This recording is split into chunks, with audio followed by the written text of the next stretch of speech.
लक्ष्मीच्या पावलांनी ही नवी मालिका आजपासून सुरू होतीये. या नव्या मालिकेच्या पहिल्याच भागामध्ये आज आपल्याला बघायला मिळणार आहे, कला ही कोल्हापुरात राहत असते आणि ती कोल्हापूरच्या महालक्ष्मीचं दर्शन घेते आणि नंतर बाहेर येऊन गुरुजींना म्हणत असते, गुरुजी, मी आज आमच्या दुकानावरच्या कर्जाचा शेवटचा हप्ता भरायला चालली आहे. तर गुरुजी म्हणतात, तुझी मेहनत, प्रामाणिकपणा, निष्ठा, ती सगळं काही बघतीये, म्हणूनच ना तिचा आशीर्वाद सदैव तुझ्या पाठीशी आहे. कला म्हणते, म्हणूनच तर मी तर फक्त माझं काम करते ओ गुरुजी, आणि माझ्यामुळे जर माझ्या माणसांचं चांगलं होणार असेल ना, तर ते तर चांगलंच आहे की माझ्यासाठी. तर गुरुजी म्हणतात, तुझी माझ्या माणसांची व्याख्या आहे ना, ती फार वेगळी आहे. शेजारी पाजारी, वाडीतले, गावातले सगळ्या माणसांची ना यादी फार मोठी आहे. जिथं गरज असते ना तिथे कला असतेच. तर कलाची आई म्हणजे संगीता ही बाहेर एका गार्डनमध्ये येऊन तिच्या मुलींसाठी श्रीमंत मुलगा बघत असते. तर संगीताला समोर एक यंग मुलगा दिसतो. तर ती त्याच्यापाशी जाऊन त्याच्याशी बोलण्याचा प्रयत्न करत असते, पण तो तिच्याशी काहीच न बोलता तिथून निघून जातो. तर संगीताच्या काही मैत्रिणी त्या बागेमध्ये व्यायाम करत असतात. तर त्या तिथे येतात आणि तो मुलगा गेलेला बघून संगीतावर हसत असतात आणि म्हणत असतात, श्रीमंत मुलगा हातातून गेला वाटतं.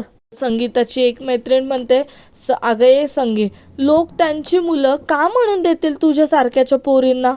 तर इकडे कला ही त्यांच्या दुकानाचा हप्ता देण्यासाठी सावकारांच्या वाड्यावरती येते आणि त्यांना पैसे देते आणि त्यांना म्हणते, काका, तुम्ही आम्हाला अडचणीच्या वेळेस एवढी मदत केली ना, त्यासाठी आम्ही तुमचे खरंच खूप आभारी आहोत. का म्हणतात, अगं त्यात आभार कसले, आणि त्यांच्या दुकानाचे कागद त्यांना परत देतात. मला म्हणते, थँक्यू काका. तर ते काका कलाला म्हणतात, तुझ्या बाबांना एक निरोप दे, त्यांना म्हणाव की मी सांगितलंय की तुझ्यासारखी जर मुलगी असेल ना, तर कधीच काहीच काळजी करायची गरज नाही म्हणाव.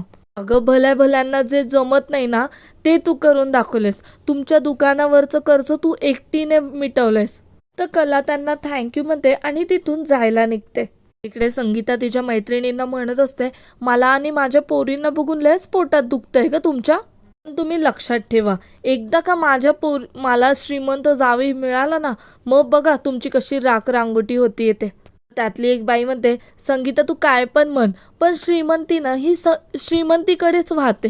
श्रीमंत जावयाचं स्वप्न बघण्यापेक्षा ना कुठली तरी साधी सुधी पोरं बघ. तुझ्या पोरींच्या लग्नाचा भार उडवून टाक, नाहीतर आयुष्यभर तुझ्या पोरी बिन लग्नाच्याच राहतील ग.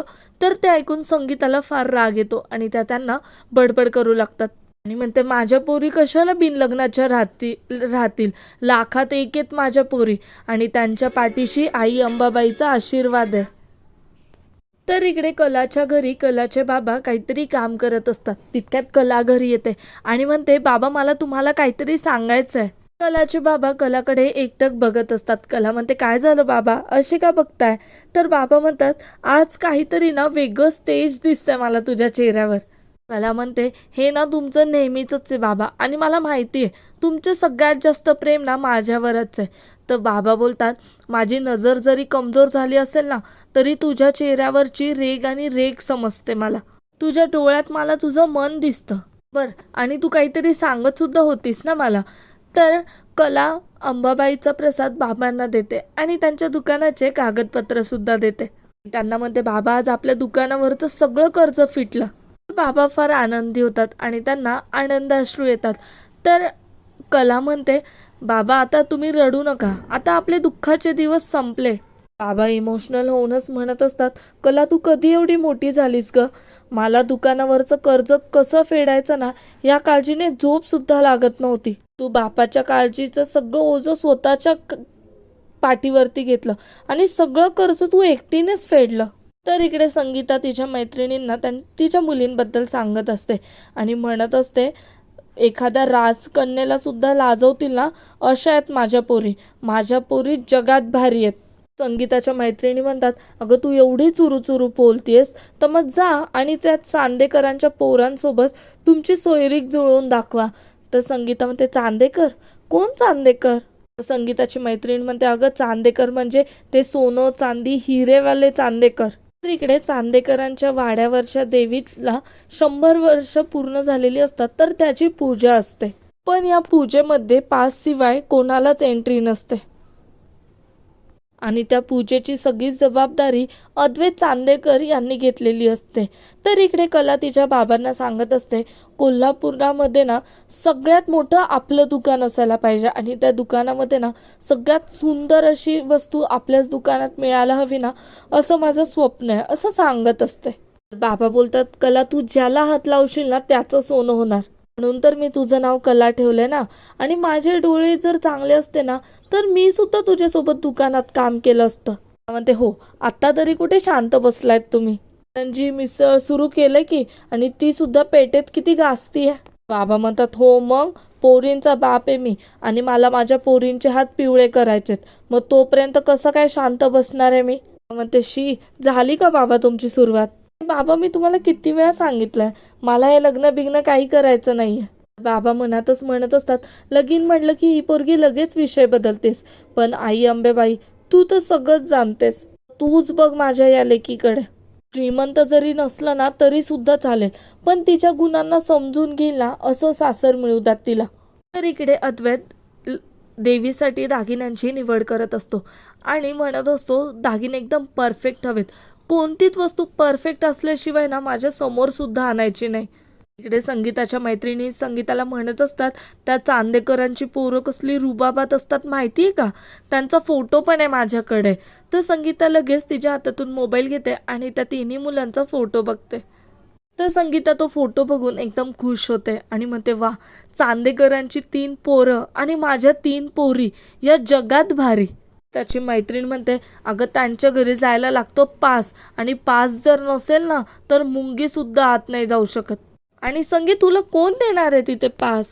तर इकडे अद्वैत त्याच्या मॅनेजरला सांगत असतो की उद्या सकाळी 6 वाजता पूजेचं सगळं सामान आलं पाहिजे, 7 वाजता पूजेला सुरुवात करायची. सगळी तयारी झाली आहे की नाही ना हे तू स्वतः एकदा व्यवस्थित तपासून घे. आणि गुरुजींना पिकअप करायला सुद्धा ना आपल्याला आपलीच कार पाठवायची आहे. तर इकडे अद्वैतचे आजोबा आणि त्याच्या दोन्ही काकू असतात. अद्वैतचे काकू म्हणते आजोबांना म्हणते की आबा अद्वैत बघा किती मनापासून काम करतोय.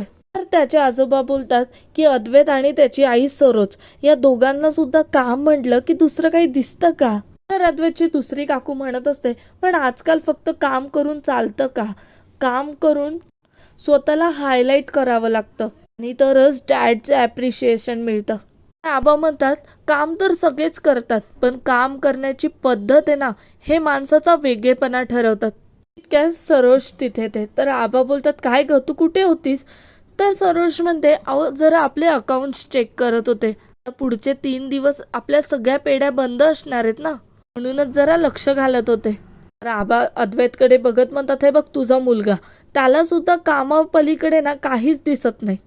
तर इकडे संगीता चिडचिड करतच घरी येते आणि म्हणत असतात, नुसता पास पास टोमणे देतात मला, आता मला पण पास कसा मिळत नाही ना तेच बघते मी.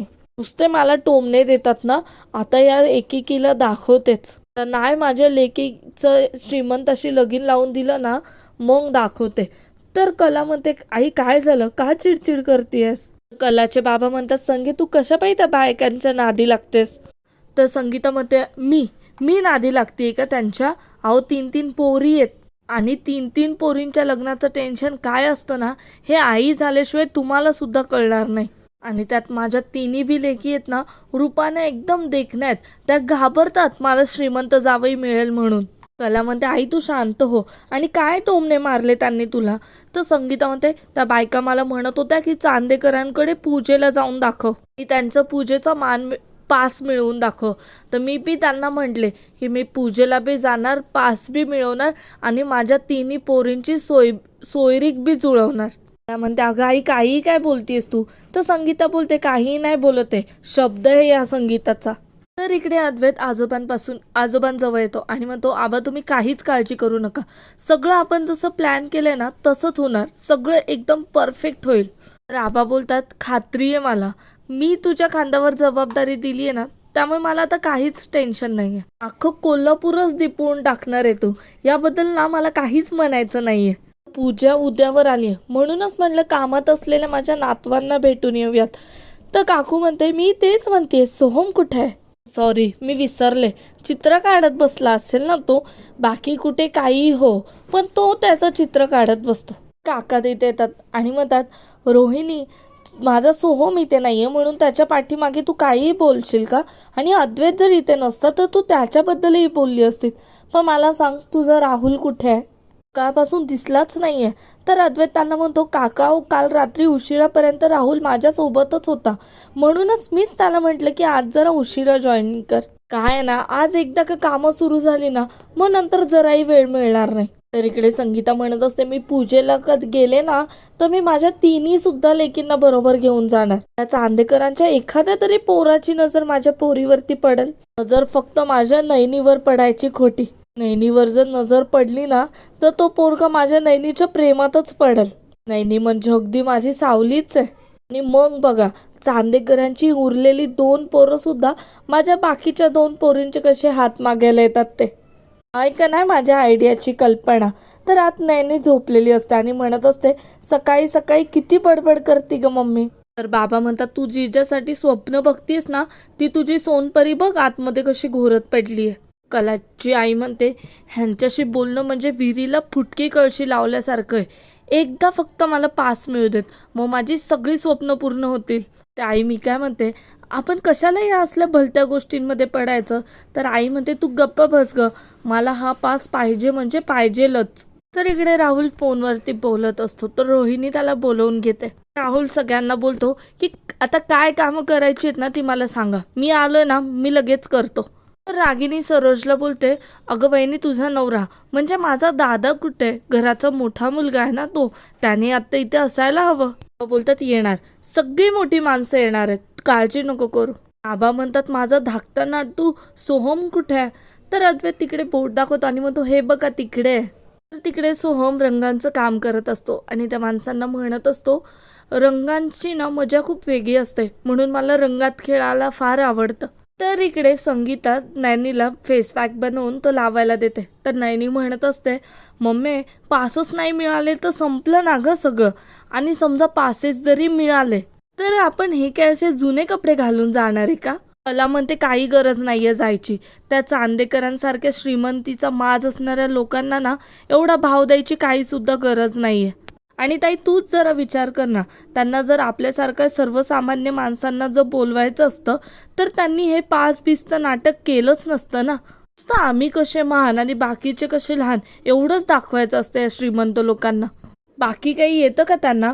आणि हे बघ नाही ना ताई, भले आपण श्रीमंत नसू पण आपल्याकडे स्वाभिमान आहे. आणि आई, काकांचा जेव्हा ऍक्सिडेंट झाला होता तेव्हा काय झालं होतं आठवतंय ना? तेव्हा त्याच श्रीमंत माणसांनी पैसे देऊन काकांची केस दाबली होती.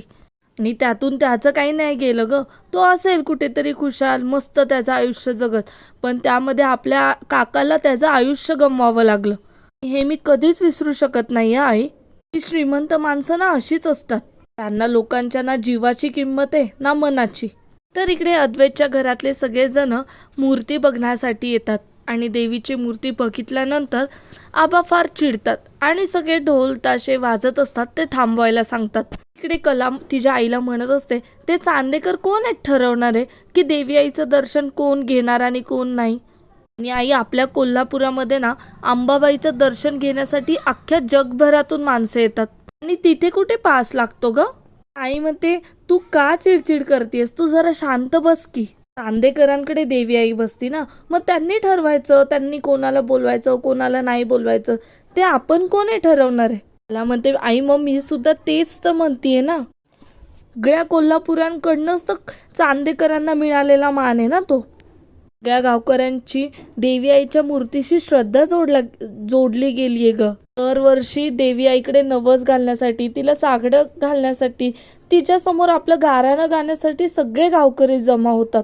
गेल्या वर्षीपर्यंत सगळे दर्शन घेऊ शकत होते, मग ह्याच वर्षी काय झालं? तर नैनी म्हणते, यु नो व्हॉट, श्रीमंत लोक ना अशीच असतात, त्यांची एक स्टाईल असते आणि तुला त्यातलं काही कळत नाही ना, मग तू काही बोलू नकोस. संगीता म्हणते, नैनी तुझी आई आहे ना, मग तू नको काळजी करूस, मी काही करून तो पास घेणार म्हणजे घेणार. आणि एकदा का तो पास घेतला ना की मग आपण चांदेकरांच्या घरात जाणार आणि एकदा का त्यांच्या घरात गेलो की माझे तिन्ही बी जावई मला दिसणार. बाबा म्हणतात जसं काय त्यांच्या गेटच्या आत ते तिन्ही मुलं त्यांच्या हातात वरमालाच घेऊन बसलेत ना, की यांच्या पोरी आल्या की आपण लगेच सोयरीक जुळवून घेऊ. आई म्हणते बोललात का, ज्याच्यातलं आपल्याला काही कळत नाही ना त्याबद्दल आपण बोलू नये. तर बाबा म्हणतात या पोरीच माझी संपत्ती आहेत. आई म्हणते संपत्ती म्हणजे काय हे तरी माहितीये का तुम्हाला? संपत्ती म्हणजे ती जी चांदेकरांकडे आहे ना ती. मला म्हणते आता काय बोलू मी, माझी निघायची वेळ झाली मी जाते. तर आई नैनीला म्हणत असते तू एक काम कर, तू माझी साडी नेसून जा, तुझ्यावर छान दिसेल. कला नैनीला 2,000 रुपये पाठवते आणि म्हणते ताई तुला नवीन ड्रेस घ्यायचा होता ना, तू घे. तर नैनी चिडते आणि म्हणते 2,000 रुपयाचा ड्रेस, जर 2,000 रुपयाचा इतका स्वस्त ड्रेस मी घालून गेले ना तर लोक हसतील माझ्यावर, त्यापेक्षा तुझे पैसे तुझ्याकडेच ठेव. आणि नैनी परत कलाला 2,000 रुपये पाठवून देते. तर कला बाहेर निघून जाते. तर इकडे अद्वैतचे आबा फार चिडलेले असतात आणि म्हणत असतात की आपली देवी आईची मूर्ती कुठे आहे अद्वैत? तर अद्वैत म्हणतो हीच मूर्ती आहे आबा. अद्वैत बोलतो यंदा 100व्या वर्षानिमित्त मी ही खास मूर्ती बनवून घेतली. आबा बोलतात म्हणजे ही देवी आईची मूर्ती आहे? अद्वैत बोलतो हो. आबा बोलतात नाही नाही हे शक्य नाही आहे, विश्वासच बसत नाहीये की तू हे असं कसं काय करू शकतोस. तू आपल्या देवी आईची मूर्तीच बदललीस, पण का आणि कोणत्या अधिकारानं बदललीस? नाही नाही 100व्या वर्षी ही परंपरा नाही बदलणार. मी सगळे तुझ्याच रूपाशी बांधलो गेलोय आई, जे रूप निर्मळ आहे आई, पण आम्ही दरवर्षी त्या देवी आईला पुजतो ना, ती देवी आई वेगळी आहे, त्यामुळे आम्हाला माफ कर. के वर्ष माझ्या आणि भाविकांच्या मनामध्ये जे तुझं रूप आहे ना तेच निर्मळ आहे, त्यामुळे आम्हाला माफ कर. रोहिणी मनातच म्हणत असते की खूप पुढे पुढे करायची हौस होती ना याला, आता याला बरोबर अद्दल घडेल. मला सुद्धा बघायचंच आहे की हा सोहळा कसा पार पाडतो ते. तर अद्वैत आजोबाजवळ येतो आणि म्हणतो आबा एकदा माझं म्हणणं काय ते ऐकून घ्या. मला मान्य आहे की आपल्याकडे दरवर्षी मातीचीच मूर्ती असते, यंदा आपल्याकडे 100व्या वर्षानिमित्त पूजा आहे म्हणून आपल्या चांदेकरांच्या लौकिक कला साजेशी अशी मूर्ती मातीऐवजी सोने चांदी आणि हिऱ्यांनी बनवलेली आहे. देवी आईचे सगळे दागिने सुद्धा रत्नजडीतच आहेत. आपण हे सगळे दागिने जेव्हा देवी आईच्या मूर्तीवरती चढवू ना तेव्हा तिचं तेज एका वेगळ्याच उंचीवरती जाईल. तर एकदा मी हे सगळे दागिने देवी आईच्या मूर्तीवरती चढवतो म्हणजे तुम्हाला अंदाज येईल. तर आबा म्हणतात थांब अद्वैत, पुढे जाऊ नकोस. अरे गेली 5 वर्ष हा तू सोहळा एकटा जिद्दीने करतोयस आणि तू करणार म्हणजे उत्तमच करणार ना असा विश्वास मला मनापासून होता. तू माझा आणि सगळ्या भाविकांचा विश्वासघात केलायस. प्रश्न आपल्या उद्योगाच्या जाहिरातीचा किंवा लौकिकाचा नाहीये, प्रश्न 100 वर्ष त्या मानानं जपलेल्या परंपरेचा आहे आणि तू आपली परंपराच मोडायला निघालास. तर अद्वैत म्हणतो नाही आबा, मी आपली परंपरा कधीच नाही मोडणार. मी फक्त या सगळ्याकडे ना एका वेगळ्या आधुनिक दृष्टिकोनातून बघत होतो. आबा म्हणतात देवी आईची मूर्ती मातीचीच असते आणि त्यामुळे आपलं देवी आईशी नातं घट्ट होतं. पंचगंगेतली पाडणी, त्यातली माती, हे कोल्हापुरातल्या प्रत्येक स्त्रीच्या वैभव असणारी राखेची ठुशी, कोल्हापुरी साज, हे सगळं जेव्हा देवी आईच्या पाठीशी असतं ना तेव्हा सगळ्यांच्या मनातली देवी आई प्रकट होते. पण इथे तर सगळीकडे सोनं चांदी आणि हिरेच आहेत. तर काकू म्हणते अहो बाबा पण पूजेचा उद्या सकाळचा मुहूर्त आहे, आपल्याला हवी तशी मातीची मूर्ती आत्ता आपल्याला कुठे मिळणार? बाबा म्हणतात ते काही मला माहिती नाही, पण पूजा होईल ना तर ती पारंपरिक मूर्तीचीच. आता अद्वैतनं जबाबदारी घेतली आहे ना मग तो बघेल काय करायचं ते. गुरुजी म्हणतात आबासाहेबांचं म्हणणं अगदी योग्य आहे, पण ऐन वेळेस अशी मूर्ती उभं करणं म्हणजे अगदी अशक्य आहे. पण संपूर्ण कोल्हापुरात ना एकच असं दुकान आहे जिथे आपल्याला हवी तशी मूर्ती मिळू शकेल, ते म्हणजे जगदंब भांडार. तर सोहमला घेऊन अद्वैत लगेच मूर्ती बघण्यासाठी निघतो. तर कला सुद्धा तिच्या कामाला जायसाठी निघालेली असते. सोहमकडे वेळ फार कमी असल्यामुळे तो फार जोरात गाडी चालवत असतो आणि कलाची गाडी समोरून येते आणि त्या दोघांच्या गाडीची धडक होते आणि कला खाली पडते. तर तिथेच आजचा भाग संपतो. आजचा भाग कसा वाटला ते कमेंटमध्ये सांगायला विसरू नका. व्हिडिओ जर आवडली असेल तर